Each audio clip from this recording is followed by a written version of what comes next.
Tom, what's the most common reason why estate agents don't do prospecting? Talk to me.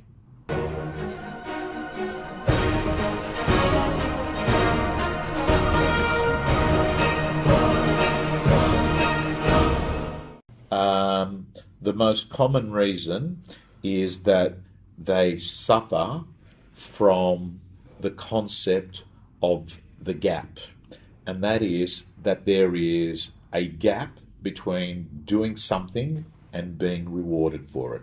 So most estate agents, so there's this great experiment. It's called the marshmallow experiment. And this experiment has been tried all over the world many, many times. So what they do is they get, like a room like this, they get these, 3-year-old kids and they say, here's one marshmallow. If you can hold that marshmallow and not put it in your mouth for 5 minutes, when that clock goes to 1, we're coming in and giving you a second marshmallow. So what does the research show? Experimenters walk out, and then they've got a video camera that's going in and they're looking at the kids, and what happens is there's one kid that gets a marshmallow, this marshmallow, puts it down and just looking at the clock. There's another kid that's next to him. What he does is pick up the marshmallow, smells it, sugar, stuffs it in his mouth. There's another kid that looks at this kid, he ate it, I'm going to eat it. So what actually happens is at the end, there's only really a very small minority of people that are able to have delayed gratification. The ability to pay a short-term price to be rewarded down the track. And I think one of the main reasons why real estate agents suffer with prospecting is that they don't realize that prospecting pays tomorrow, not today. So how do agents learn how to, is it a talent that can be learned, this delayed gratification? Oh, so it's not so much a talent, because a talent says to me, Chris, that there is an art form. Or it's within it. Is it a skill, an attitude? It's actually a muscle that can be developed. Okay. Just like a bicep curl can grow the bicep muscle, what we clearly know is if a person starts doing the thing they don't like doing, it gets easier. Everything is hard before it's easy. So what we clearly know is that if you've got the ability to do what I call begin, and trust me, 80% of winning is just beginning. What, just making the first step? Making the first step. So what would I say to someone that's watching this video right now, and let's assume they want to make prospecting part of their life. Let's assume they want to say, I want to do 2 hours of prospecting a day. What I say... Really funny. What's that? 2 hours a day? You're lucky to get 2 hours a month. Well, I think if you're doing...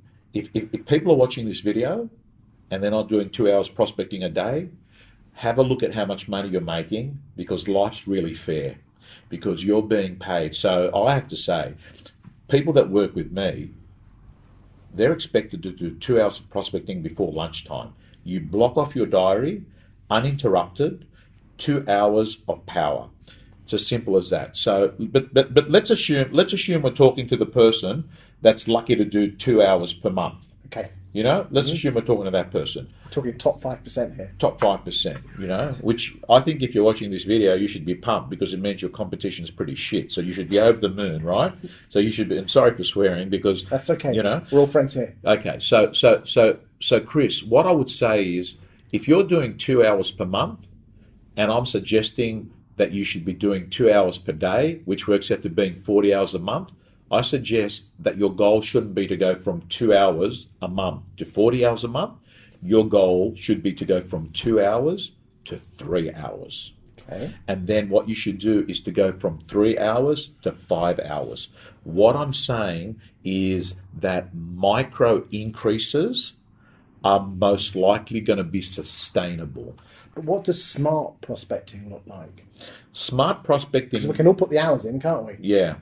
Smart prospecting looks like contacting someone using gentle interruption and leaving that person more intelligent when they hang up than before they picked up. So smart prospecting is educating a client and making him more intelligent about their community or the marketplace.